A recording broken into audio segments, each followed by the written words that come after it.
us here in Zoom or on our various social media channels, Facebook, Twitter, and YouTube. We'll be starting here in just a moment, but hang tight, get ready for a good presentation. Thank you, Dylan. And welcome, Brett and Olivia. Excited to have you both representing Hybrid Design Studio. So I'm excited for today's talk. I know this is already, I think, our 7th week that we're doing this series. And for those of you that are joining us, and we're going to give it a couple minutes like Dylan mentioned, but just to give you a brief overview of Zoom chats, this is a free weekly live stream that we host where we feature various creatives, both here in the US and internationally, people that we personally admire, people that are doing something that's meaningful, that's thoughtful and interesting, something to provide each of you with inspiration. And also we'll have time after today's presentation, and the basic format with this series is in addition to the presentation, you will have some time to actually ask questions to our guest creatives. And for those of you that are in Zoom, you can do that by going to the Q&A button, which is going to be at the bottom part of your dashboard in the Zoom screen. So feel free, as Brett and Olivia will be talking about the Mohawk Maker Quarterly today. Feel free, if you have questions related either to this project or to their studio in general, feel free to ask them in that Q&A section here in Zoom. And then also for those of you that are tuning in through other social media platforms, feel free to ask a question or leave some feedback in the comments section. Dylan will get that over to the Q&A section here. So we'll make sure that if you do have a question or a comment, it gets addressed. So really excited again about today's feature with hybrid design. So with that being said, Brett and Olivia, if you want to go ahead and introduce yourselves, give the audience just a little bit of information maybe about each of you, and then we can lead into the talk. So I'm going to go ahead and just stop my screen share. Great, thanks, Maria. Yep. Yeah, we're really excited to be here, kind of talking with you guys today. It's our first sort of chat about the quarter that we've done via a live stream, so that's nice and exciting. Unfortunately, we won't be able to pass you around samples and you know, hold some cool stuff, but we'll do the best we can with the screen for you. My name is Brett Newman. I'm one of the creative directors at Hybrid Design. I've been with Hybrid for 5+ years now, and have, you know, worked in many different ways on the quarterly for those past 5 years. With me is Olivia, an art director at Hybrid. Say hi, Olivia. Hi, thanks. Yeah, and today we're gonna be kind of loosely talking about the Mohawk Quarterly. We're gonna give you a little bit of a history of how it started and kind of why we started creating this piece with our friends at Mohawk, and then we'll kind of take you through some examples and share some learnings and kind of bits of process we've sort of learned and found along the way. So yeah, that's going to be kind of the day, and then we'll be around to answer any questions you guys might have, print questions or studio questions. Hybrid, maybe just a little bit of background. Hybrid is based in San Francisco. And we are, I guess maybe you'd call us a medium-sized design agency. We're about 15 people right now. And we are multidiscipline, very much so, but still are lucky enough to do a lot of print work.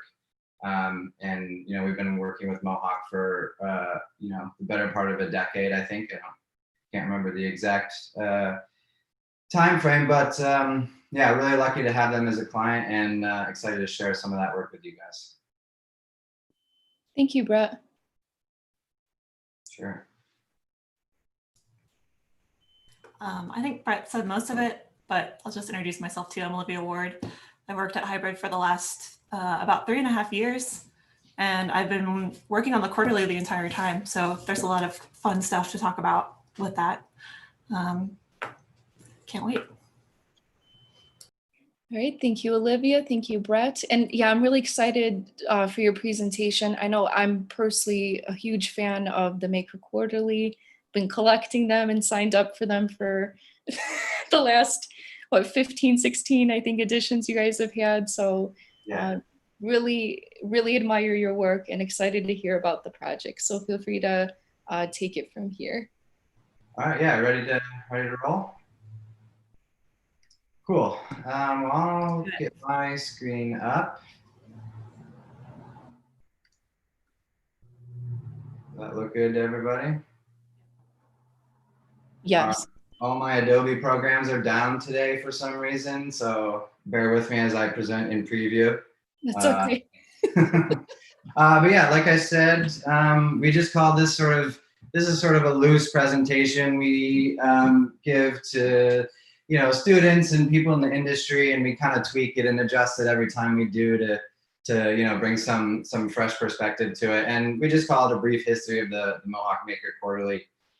And as we go, I'll just give you an idea a little bit about how this kind of came to be. So what you're looking at here is issue 1 of the Mohawk Maker Quarterly. I honestly, was a number of years ago, it was before even I was at Hybrid. But this was the beginning of a really amazing relationship with Mohawk Paper. And essentially how the Maker Quarterly came about was that, Mohawk was looking for, a promo like all paper companies produce. But the sort of brief and the goal of this was to essentially attract and get in front of a new audience. And instead of, getting in front of directly to like paper merchants and going into the industry route like that, what Mohawk wanted to do was present ideas and solutions and inspiration to designers. So with that brief, Hybrid and Mohawk came up with this concept of the quarterly, which is really kind of taking this like really popular movement of makers and craft and attention to materials and inspiration and things like that. They're happening across different industries and really bringing it together in a really digestible, really beautiful print artifact that then Mohawk could take and use to, explain the benefits and different ways to use paper to their clients, and like a really helpful sales tool for the people that work at Mohawk, and being able to see their materials and their techniques in the real world and in an instance, not dissimilar to how designers would use their paper. One thing that's pretty unique for us with the quarterly project is this bit of creating content. So a lot of projects come in the door at Hybrid, and it's like this. A lot of studios where there's content, there's images, there's briefs, there's writings, and then we're essentially just designing and assembling a finished product. That happens a lot. That's a very common way that work comes in. But for the quarterly, what we get to do is actually take a step back and create the content with Mohawk that goes into this quarterly. So to us, it's a really fun and really unique part of the process that we don't always get with our projects. And it's really a whole studio effort as well. So if you look at this really terrible photo of this board, this is essentially what one side of the room starts to look like when we begin a quarterly process. And what we do essentially, and if you're not familiar with the quarterly, each issue revolves around a theme. And that theme a lot of times ties back to Mohawk's brand values and elements that make print special, like materials and form and partnership and things like that. So organized around these themes, the Hybrid office opens up this process to the whole studio and asks people to bring interesting things, artists, objects, stories, techniques to the table that they think they think can ladder up to this overall theme. And even people that aren't working on the quarterly after this process are able to bring ideas and really contribute some meaningful content here. And we essentially just fill our conference room with stuff in the beginning. We start to narrow down and find the things that are really tying really well to the theme and people are really excited about, or if there are brands that people really want to work with, they bring those to the table, and we start to find ways to interject the influences and the interests that exist in the office, and figure out how to weave those together into a greater story. So that's all happening in the beginning. And then the next sort of step that we take in the process is considering the form. And I know, like this is the really fun part for designers and for creatives is reimagining what this quarterly is going to look like. And this is just a selection of form factors that you might be familiar with from getting them in the mail. But up on the right, the top right part of the screen is an example of some of the early quarterlies where we had a formula. Essentially, there was a form factor that we didn't change for the first, essentially for the first like 8 issues. And we changed what goes on the cover, we changed the type, we changed the content, but the form factor remained the same. And the goal was to, introduce this quarterly idea as a series, and that helped people recognize it and connect with it.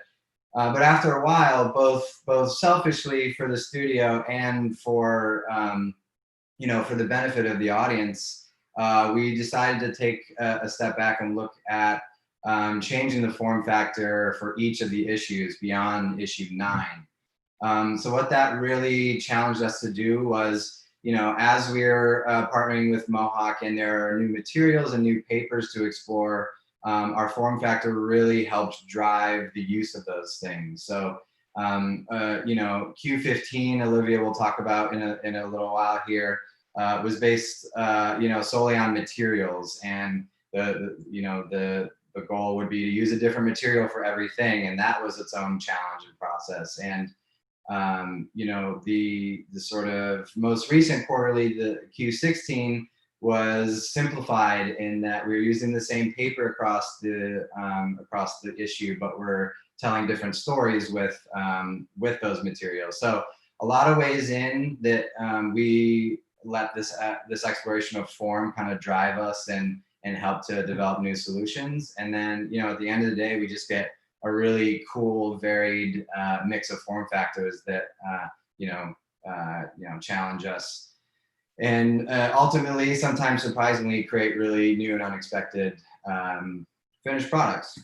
So this is just one example. This is Q14. This is an example of how our form factor ended up driving the way that we told stories in the quarterly. And this idea of storytelling is really important to us. And it helps really, your storytelling can drive your form and can drive your materials and vice versa. So we like to make sure that when we're thinking about this quarterly as a whole, we're taking into account all these different elements. And in this case, our form factor, we knew previous to this, we did a big sort of loosely bound, large format sort of form factor. And we knew coming into 14 that we wanted to do something smaller, and we wanted to make like a proper book this time. So what it ended up being was this really thick, dense book, which gave us not a ton of real estate in the the visual page layout, but what we got to do was tell stories in a much more robust sort of editorial way. So this is just an example of a really big feature and partnership we had with the Donald Judd Foundation. And what we were able to do was really stretch out these writings that Donald Judd is famous for, and do interviews and have really more in-depth conversation with the people that we were partnering with. And our form factor being a much higher page count and a much denser aesthetic allowed us to do that. And as you can kind of see, just some space for, obviously still getting big, beautiful images in there, but we have the room to be dense and to tell some really deep stories. And that sort of brings me to this next point in this reinterpreting storytelling. So this kind of happens every time we do a quarterly. And like I said, the structure and the sort of constraints that we and Mohawk give ourselves really helps us to reinterpret this. And this is an example. This was Q10. So some of you might remember this one. It was essentially a folder that contained 5 basically folded up kind of tabloid poster stories on the inside.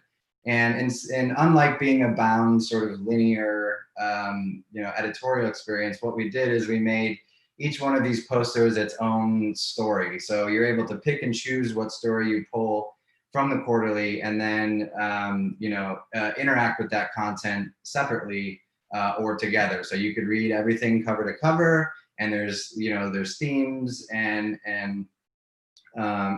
consistencies that are through the whole thing. But if you just wanted to pick up one and interact with it on its own, it stands alone and it can be its own little piece of editorial. So we were able to stretch out and do really big prints and posters on the backs of these things just because of the scale that we had with this foldable editorial. But we're really, able to change the process to, this poster and editorial only had one color, and each one had a different process and a different paper, and they can all stand on their own. A little bit, these are some of the big posters as well. This quarterly is, the storytelling here was started pretty traditionally in that it's a big bound magazine essentially that we did for Q11. But one thing that we added here that really solidified this idea of process, which was the theme for this issue, was that we, as Hybrid, wrote notes throughout this whole book, and you can see a little bit here, kind of introducing ourselves. And we gave ourselves this blue monotype language with these, a little bit more process-oriented aesthetics, and we were able to tell the story and be really transparent in how we made the quarterly design process-wise. And we also sort of started to interject this idea of how the paper is made. So this book is bound with papers that have a sort of natural progression in the paper making process. Things get a little bit more complicated process-wise as you go. And you have this diagram over on the bottom left here that shows up throughout the book that it kind of lets you know what part of the process we're in. And this, again, like on top of this traditional storytelling narrative, we introduced this level that really opened up the window and kind of gave you a look at how Hybrid creates these processes. And this is some of these happy accidents that happen, and we wanted to bind this book with kind of a nice unfinished thread, and we did different colors for each of our binds here. And we had this really happy accident where one of our middle signatures that showed all of the colors of the thread happened to be in a spread that actually held a lot of those colors in print. So it worked, it was more than the sum of its parts for sure. And this was an issue that we gave a little extra booklet here that we partnered with Tom Sachs, who is, famous for letting his process and his art essentially be the art and come to the forefront. So being able to partner with people outside of the print world and outside of the design world is a really special part of the quarterly. This quarterly, Q12, Q12, I believe, we did a simple thing here where, again, it's sort of a traditional bound magazine structure. But what we did for each of these features is that we covered the copy, and we introduced the reader to images first. So when you got to a story, you would see the title, but then you would have short sheets of images that you interacted with and sort of get in and sort of let your own opinions be formed before you got to the writing. And this is another example of how a story is sort of introduced, and you get a nice sense of the aesthetic of the article and potentially some of the details that you'll find later on. Again, just like a simple switch in how people interact with the content makes for a really interesting reading experience. And after storytelling, and as we sort of drill into the nuts and bolts and the sort of the process of these issues, we like to introduce new process to ourselves and make things kind of difficult, sometimes on purpose, sometimes it just happens. But a lot of that stuff ends up being really impactful and making, you know, solutions that we would never have thought of. In this issue here, Q11, what we did, I spoke about this briefly, was a big sort of larger, loosely bound, had multiple elements in that you got. And one of the elements that you received in this issue was a print artwork that you see here from an artist called Marin Haas. And he has this really cool aesthetic of these just sort of amorphous blobs with texture and color, and has a lot of nice depth in dynamic shapes, while also, you know, just being vector artwork. And what we did here is we worked a little bit both with Mohawk and HP to work with a software that allowed variable printing. So variable printing in the digital printing world, you see, like when Coke brings out new cans and they have different people's names on them, or if they have different artwork, or you get something in the mail and it says, "Hey Brett, you won this so-and-so." And it's like, "Oh, how did it know my name?" Well, we won't talk about how it knows your name, but the printing process essentially allows for basically unlimited variations without creating new sort of new plates that would have been expected from an offset printing technique. So the process we use with HP here was pretty difficult, and I think we sort of stretched the bounds of what this program was meant for. And we ultimately ended up creating 20,000 unique art prints to send with our quarterly. So we had, this program essentially run different layers, and we would describe, we would describe different pieces for these layers, and different pieces that the algorithm would then take and mix and spin and recolor and rescale and resize to make these unique art prints. So this is the hero artwork that we started with, and over on the right are all these layers that we broke the artwork down into. And then when we, go into the program and give the values for how much variations we want, we have, our scale that tells us how many colors shift and how many, how big we want things to get and how many rotations we want them to do.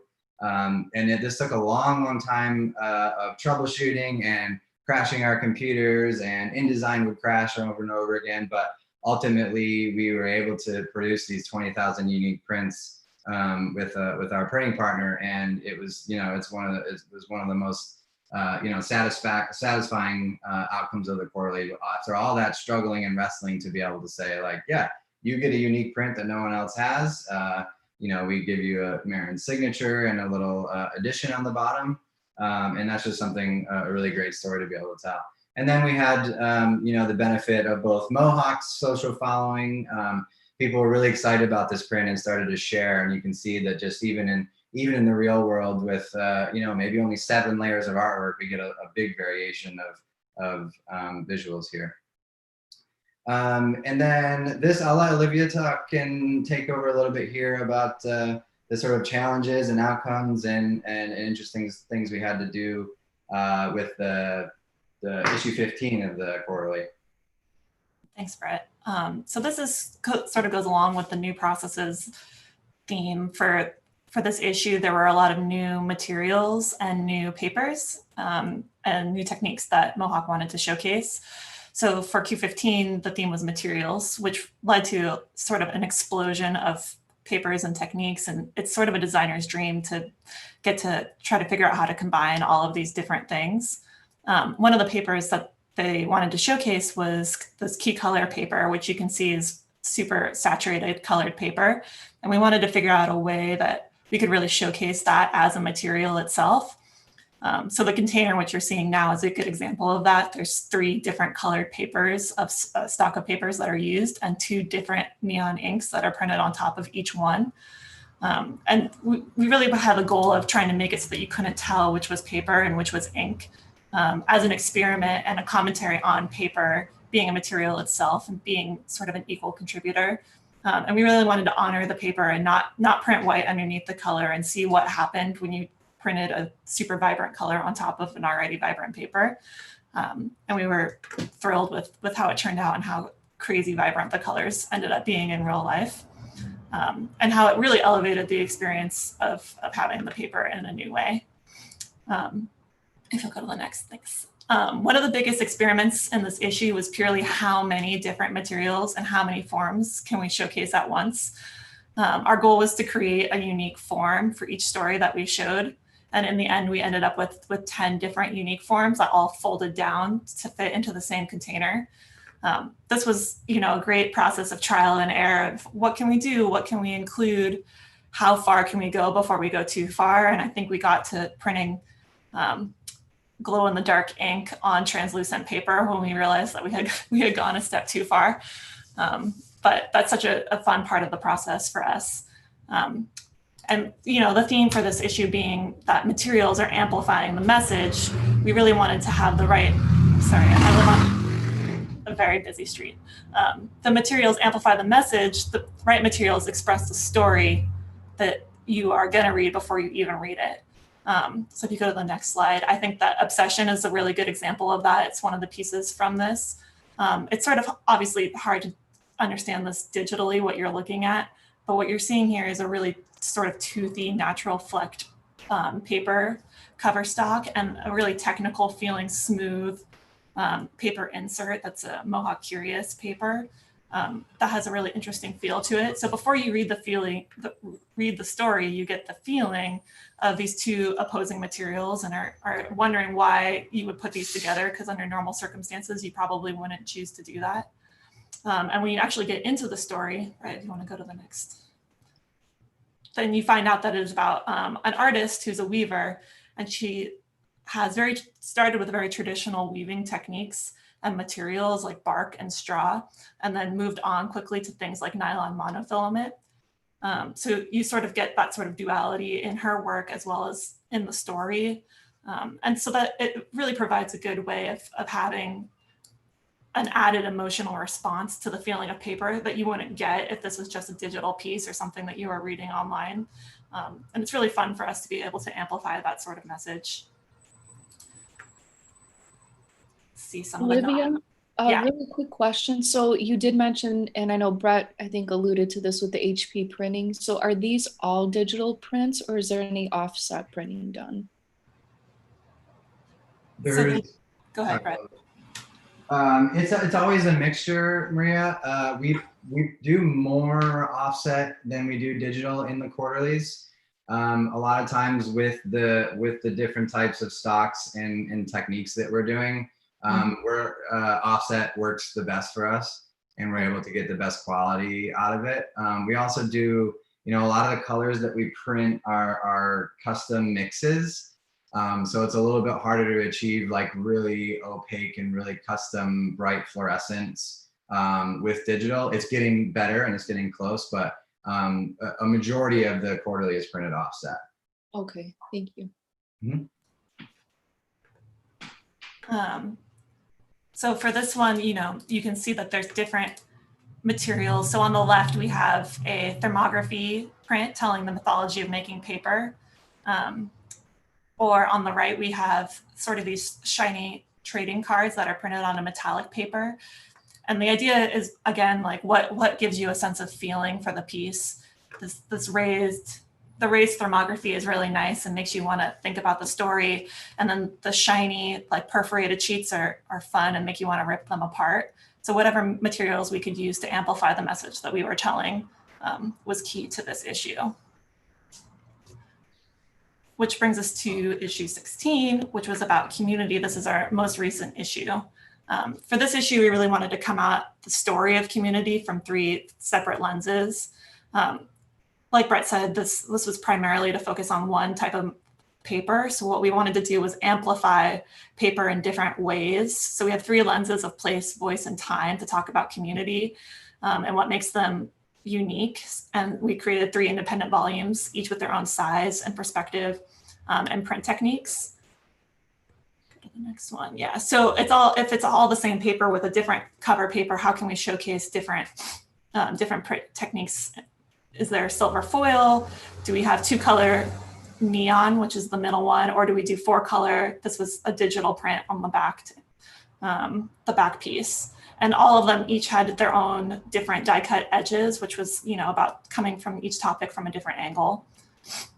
One of the special things that I think we did for this piece was invoice, that I thought was really fun, where we took 2 different experimental designers and had them interview each other. The idea was sort of to have hybrid act as a connection and create a community. And it was an interesting experiment and sort of letting go and letting them take control of the conversation and the experience. We thought we got some really unique answers from that. Another thing that we did in the next one is take some quotes from each participant and create them as posters for a visual representation. Just sort of a play on how do we represent people's voices in a unique way that is independent for each one.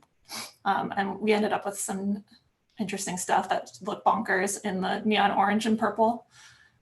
For the other 2 volumes, we wanted to explore the way that community is created from a different lens. So we have, Nip Cave as someone that one of our coworkers, or actually our boss, saw perform at MoMA. Go to the next slide. And they made these crazy sound suits. And it was really interesting to think about it from site-specific art, and how he was talking about how he feels in his community when he creates, when he has residencies in places, and the performers and the audience start to, experience community in their own way. And this is one of the things with like digital printing that has gotten pretty bonkers and good about with the color. And then in the last piece, we have place, where community is what you take physically and what you make for yourself. One of our favorite stories and our friends from this issue is Rafa. We have a lot of bike obsessed people that work at Hybrid. So we definitely wanted to include Rafa in this. They have clubhouses that they've made all over the world that act as hubs for bringing cyclists together. So it was nice to be able to amplify that story in here, which I think leads us in really well to our last point, which Brett will make. Yeah, that's sort of kind of bringing us up to current time right now. I just have, before we get to the Q&A, I just have a little bit of a sort of parting thought. And, all of these quarterlies and all this like fun stuff that we've been able to do has been the result of a really long and really amazing relationship with Mohawk. And over the years, we've become friends and very, very close, and they trust us to push the design and use the skills that we have to help further their business, and we trust them to be an amazing partner and really helping us make the right decisions. So we find this sort of like this loop of longer relationships. We get to turn our clients into our friends and have that a little bit more intimate relationship and a shorthand. But we also take that the other way, and we like to, as much as we can, bring friends in and potentially even turn those into projects. And that's something that happened. We're going outside the quarterly a little bit now, but we've had friends that have worked at Rafa, and their headquarters are in London, but they have a pretty big presence in San Francisco. And we're able to start working with them, both because of our interest in cycling and really the amazing brand presence and aesthetic they have. But we were able to produce some editorial stories for Rafa, just essentially based on our relationships and our friends that work there. We went up to the Sierra Nevadas during the summer a couple years in a row, and a couple of us raced a bike race called Grinduro, and we brought our amazing photographer friend Kenneth Norman up there with us, and we shot for a weekend of camping and bike racing and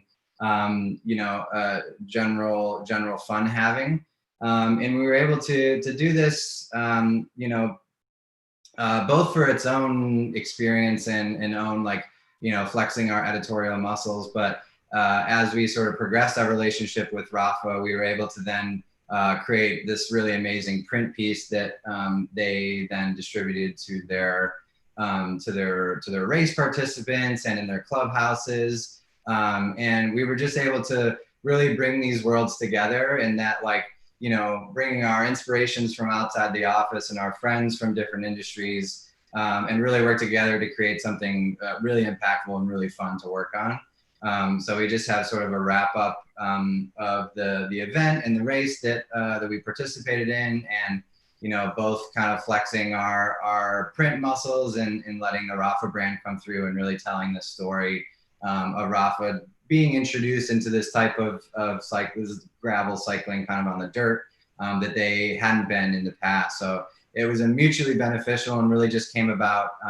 from relationships. And that's something that, you know, we get a lot of support from Mohawk, and we're able to just kind of weave those type of relationships into our day-to-day working, which we feel very lucky to do.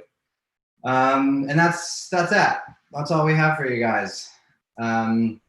So thank you for listening. And I think Maria, do we open it up to a Q&A now? Is that how it goes? Yeah, so Brett and Olivia, thank you very much for going into detail and talking through the Maker Quarterly, giving us some insights. I know, I'm sure it's not only is it a huge undertaking, but I love the fact it seems like you guys have a lot of creative control and can try some really interesting experimental printing techniques. So really great to hear a little bit more about that. And then for those of you that are tuning in here in Zoom, we're going to open this up right now to about a 10 to 15 minute Q&A session. So feel free to type in questions that you have for Brett and Olivia into the Q&A section. And then just a reminder for those of you that are tuning in outside of Zoom, whether you're watching this on Facebook, YouTube, or on Twitter, feel free to type in questions in the comment section, and we'll get those questions over to Brett and Olivia. So Brett and Olivia, it looks like there are some questions coming in. So the first question is from Jan or Jan. How do you pick who gets to work on a new issue of Quarterly? Or are those always the same designers in your studio? Yeah, that's a good question. It is not always the same designers. We like to spread the fun around whenever we can. You know, it's one of the favorite projects that comes through the studio. We pick designers based on kind of a number of things. There's usually always, you know, a senior level designer or an art director. You know, Olivia, for the past few issues, that sort of leads the process, and then we have a handful of junior designers and regular designers underneath that get to contribute as well. And we pick them sometimes depending on the other work that's in the studio based on availability. Sometimes there are certain skill sets that we need in a certain issue. Like if there's a lot of illustration heavy components, then, you know, we have those designers in house that lean that way. Or if, you know, for Q16 there's a big experimental type section, we have certain designers that excel in that sort of aesthetic. So it is a strategic decision based on what needs to be created. But we try to do as best we can to sort of spread the experience around. And generally everyone, for the most part, comes in for the brainstorming session, at least in the beginning. If they don't get to see it through till the end, we try to get as many ideas up front as possible. Like the whole office can participate. Nice. And then how big is your team at Hybrid? I think we're 15 people right now. Okay. All considered, yeah. Okay, and then there's another question here. It's from Amy, random detail question. For your backdrops and the style shoots of the Maker Quarterlies, do you use Maker paper die cuts that are used in that quarterly? That's a good question. We don't use the actual die cuts from the quarterly in most cases. That stuff tends to stay at the printers. But when we are shooting on colored backgrounds and creating that sort of hero shot, you know, type of thing, it is generally Mohawk paper, because we have you know, a really fun drawer of all sorts of different colors and materials and stuff to use in that way. Okay, sounds good. And then there are a couple questions here from Anonymous. How many revisions for the last piece? And I'm not sure if the person's referring to the piece with Rafa or with the last Maker Quarterly. So I'll hold off on that until they respond back. Another question here. What were some common problems you encountered for printed pieces for Mohawk? Maybe Olivia, you wanna, some of that Q15 business? Yeah, there's a large sort of experimentation phase that we're lucky that we can have built into some of the things. Like I mentioned briefly, like we wanted to do glow in the dark ink on translucent paper, and it just was cracking and wasn't reproducible at that scale.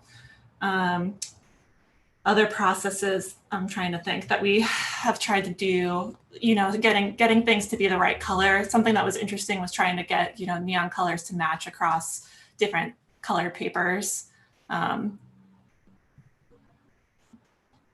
What else? Yeah, I think that's always a challenge in every issue. We also run into, you know, when you start to think about print in a more three-dimensional way, in that, like, you know, the form has to be considered, like how it works and how you hold it in your hand and how the sheets come out. That takes a lot of dummies, and dummies are sort of blanks we get from the printer and work with them to create the forms that actually work.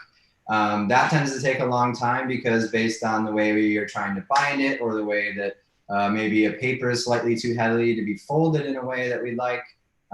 There's a lot of back and forth, even before, you know, we think about putting ink on paper. Yeah, something we didn't think about at first was the sheet size for the paper for the container was a specific size, and was the way that we were unfolding this pretty massive container in die shape, was that going to fit on the sheet size? And we were also trying to do a newsprint on that same sheet. So there was just lots of real world, like physical measurements that needed to be figured out, but that's part of the fun. Nice. Yeah, it must be like a designer's dream to work on these quarterlies. Yeah, pretty cool. It is. Yeah. Okay, there's a couple other questions. So another question here is, what fuels your creative process, and how do you keep print design ideas so unique and fresh? Big question. I think everyone's going to answer that slightly differently. I personally, and I think, you know, it is sort of a theme for people at Hybrid, but looking outside of design is really important. I think, you know, there's so much cool stuff you could see on Behance or, like, you know, on your blogs, but if you're only looking at design and only thinking about design, there's going to be a little bit of a recycling that happens. Mm-hmm. So, you know, we really like to try to push and you know, promote people or advise people to bring in outside interests and bring inspiration from architecture or from, you know, like nature or wherever else you're getting inspiration. Like, it doesn't necessarily have to be like, oh, I saw this cool paper that was folded this cool way. It's like, oh, maybe we could somehow tie this use of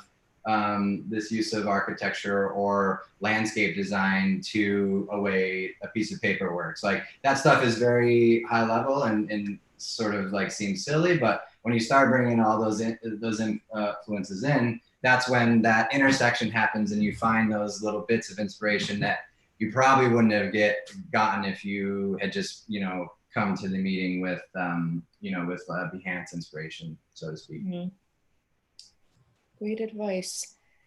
There's a question here from Hope. She posted it to chat. She says, there's a lot going on in each issue. What is the typical time frame from ideation to finished print piece? It's a great question. Yeah. If one of our project managers was on here, she could give you a really, really nice, concise answer. But the real answer, and Olivia probably has a similar opinion, is that it's different each time. It's generally faster than you want it to be. You know, always, there's always not enough time. But Mohawk is really good about, you know, presenting us with these briefs ahead of time. So more than most projects in our office, we have time to really slow down and sort of do each pieces of these process and give them, you know, their own justice. But I would say, Olivia, maybe like on the big end, it's like 2 months from like brief to printing. Yeah, I think that's about right. 2 to 3 months. We've had a little more time in the last couple because we haven't been printing so many because each one has been more robust. But yeah, time. Yeah, we used back when they were actually produced quarterly or close to that. We would be in production printing while we were starting the next one with our outline and our sort of content creation. So there used to be a lot of overlap, but once we started bringing in the sort of form exploration and really pulling that apart, we allowed ourselves more time to make that a successful, you know, exploration. Okay, thank you. And then there's a question here. It says, what projects does your company or designers not like? So I'm assuming like what kind of projects would you rather not be working on? Sure. I mean, everyone has their thing and everyone has things that they don't necessarily like. And I'm certainly not going to, you know, call out specific projects. But if we compare and contrast, say, a quarterly, which has luxurious amount of freedom and time and techniques and knowledge and stuff that is sort of like the most sought after thing, maybe a more production oriented project where we're just executing, you know, assets for either digital or out of home, or like there's a big, you know, a big section of probably a lot of design studios work that that is just production, which is just, you know, managing your files, doing things right and quickly. And that stuff is not the most exciting and or you know, stimulating, but it also like is a way to sharpen your skills and your speed, and the ability to work, you know, with quality and with speed is incredibly important in an agency. So I think as much as they might not like it, there's useful things to be had, and you know, it's also their job, right? So they're excited to be doing something they love most of the time. Yeah, we also joke about Helvetica a lot. Yeah, we use Helvetica so much. That's okay. All right, there's another question here. It says, and I think this kind of branches off what Brett just mentioned about production and handling that. The question is, do all designers prep files for print, or do you have a production artist, production designer? The answer to the last part is we do not have production designers. So to work at Hybrid, you need to be able to work at all levels. You have to be able to think higher level strategically to make sure we're saying the right things and showing them in the right way. But you also need to be able to manage files and set up mechanicals and, you know, get things ready for print, get things ready for web. So it is a yeah, soup to nuts, as they say. We don't have people that specialize in that. Okay. Thank you, Brett. And I know we're already at 15 minutes. Are you guys okay to take on just a couple more questions here? It looks like there's just about another 4 or 5. Yeah. And then this next, this is in Q&A. So Brianna says, not a question, but Olivia, that variegated monstera is amazing. Thank you. It's had a long winter, but it's liking the sun now. Thanks for your comment, Brianna. There's a question here. The promo piece is what the person was referring to as far as the amount of, well, let me go back to that question. Revisions. Yes, how many revisions for the Rafa piece? I don't know exactly what you mean by revisions, but there's only one version that print piece. We didn't do, there weren't volumes or sort of like a series. It was kind of just a one-off. So hopefully that answers your question. Design revisions is a whole nother question, and that was many. I don't know a number, but generally a lot. Several internal and a few with the client, and then several again in mechanicals with the printer. Yeah. All right. And then there's a question here from Indigo. What advice do you have for young design professionals that are seeking to get into the editorial realm? What is exciting to see in someone's portfolio? Yeah, we get that question a lot. And it's a good question. I think, again, sort of like that inspiration thing, there is a lot of answers to this.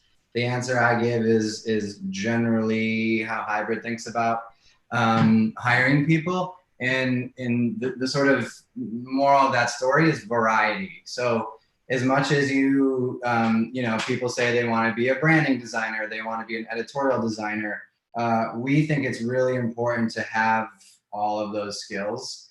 And editorial especially brings a lot of different skills together. You need to know, obviously, how to set type and, you know, work with print and page layouts, but you also need, like, there's potentially going to be illustration, or you're working with photography. There's a lot of elements that go into each editorial piece. So for a portfolio, what I really like to see, unless you are very specifically looking to be a UX or UI designer or a branding designer, like if that's the only thing you have in your mind, then your portfolio should be only branding, only UX, and it should be, you know, the best thing I've ever seen. But if you want to have something, if you want to work somewhere that touches all of those things, that maybe gets to do retail experiences, gets to do digital, gets to do branding, like the variety should be present in the portfolio. And I think we look for personal work a lot when we're looking for designers, and that to us gives us a really good sense of sort of the depth of what someone can do. You can show, you know, 20, you know, corporate projects that maybe were worked on by a team of however many people, and you know, we get to talk about your responsibilities in that. But when we see personal work, and whether that is, say, photography or type posters, or you're making zines, or you're weaving something, like that sort of stuff gives us a good sense of your inspirations and your thinking outside of client projects. And then we get a really good idea of you know, where your skill sets lie and what you're interested in, and if you would be a fit at the, you know, prospective studio you're looking at. It's really great advice, Brett. Yeah, I think being well-rounded in those foundational principles, and also bringing in, just like you said, some personal projects is always important, just to showcase also your voice. So yeah, exactly. Thank you. And then there's also, let me see here. Amy has a question. How often do the new issues come out if they're not quarterly anymore? Olivia, you might have a more precise idea. Yeah, so I think that it's become once a year. There's other promotions that Mohawk is also doing that are, we did some print set series with them. So it's just sort of morphed into a few different projects, but still once a year for sure. Okay. Nice. Yeah, we've definitely upped the production value and the complexity of the quarterlies over the past few years, and that partly because, you know, there was a decision to do slightly less of them. So then when you did get a quarterly, it would be more robust and more interesting, and able to display more techniques and more papers. So really, we're just condensing and, you know, creating a little bit higher value for each. Right. And then Ariel Padillo, she's a Mohawk rep. She just says, this is a great in-depth view into the Maker Quarterly. Hybrid has been fantastic to work with over the years, and has really pushed the boundaries on the possibilities that print and paper can provide with tight timelines. We cannot thank you guys enough. Thank you, Ariel, for tuning in. Yeah, thank you, Ariel. Hi. And then there are just another two questions here. It says, you seem to have a lot of freedom to explore different concepts for the quarterlies. Is there a dream format or idea that you want to execute for the quarterly that has not been done yet? Whoa. Olivia, do you have anything? One of the other ideas from Q15 that we haven't gotten to do was, I'm blanking on what it's called, but on cereal boxes, you used to be able to get, like flexies. Yeah, so they were paper records that were cardboard, and they would play like one song, and usually it was like a cartoon jingle if it was on a cereal box, but we really want to try to figure out a way to print music onto paper. All right. Yeah, no, that sounds awesome.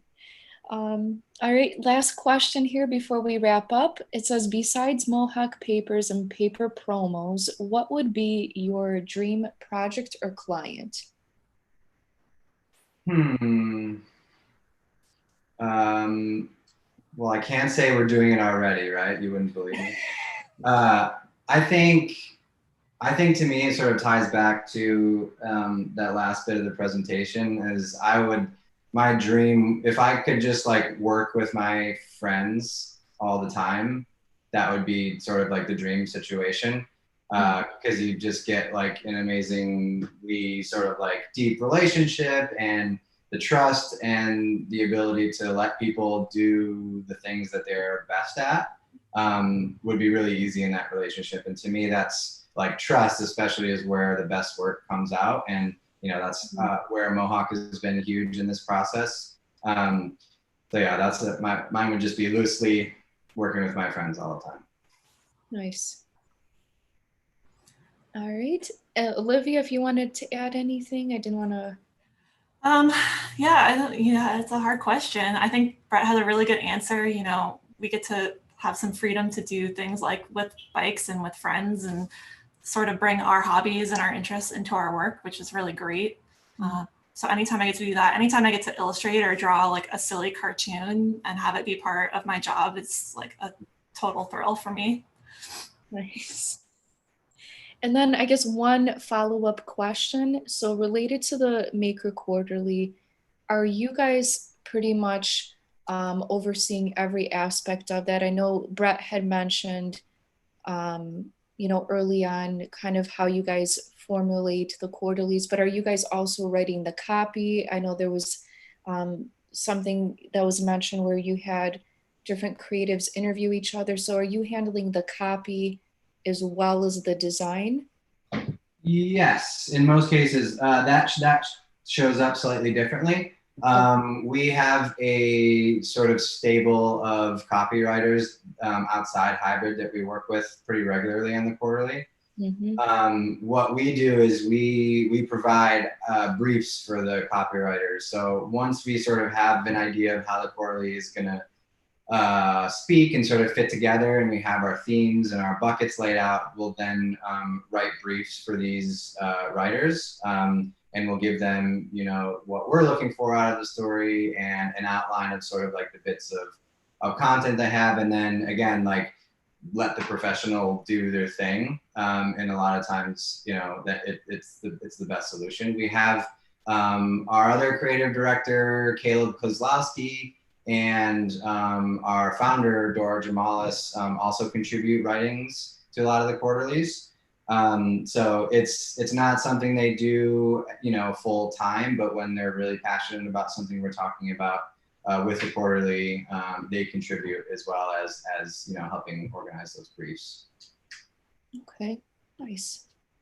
All right, well, with that being said, I want to thank both you, Brett, and Olivia for spending the last close to an hour here with our creative community, with this Zoom audience, and for all those who are tuning in through the different social media platforms. Thank you for giving us some insight into the Maker Quarterly. I know I personally bring them into my classroom to showcase it to my students. They're really beautiful pieces. To me, I treat them like a piece of art. So I really appreciate the work you guys are doing and have continued to do. So thank you for your time today. Thank you for sharing some insight and knowledge, and much respect to both of you and your whole team that are producing some amazing design work. So can't wait to see what you guys have coming up. And thank you again for your time. Thank you for all you who are in the audience tuning in, who have asked questions. Really appreciate your support as well. Please know that we are doing these Zoom chats on a weekly basis. So we'll have another one tomorrow and on Friday. So just stay tuned and register for those through the link on our website. So with that being said, thank you, Brett. Thank you, Olivia. And thank you, everyone in attendance. Enjoy the rest of your day. Thank you, guys. Bye. Thank you. Pleasure. Thanks. Take care.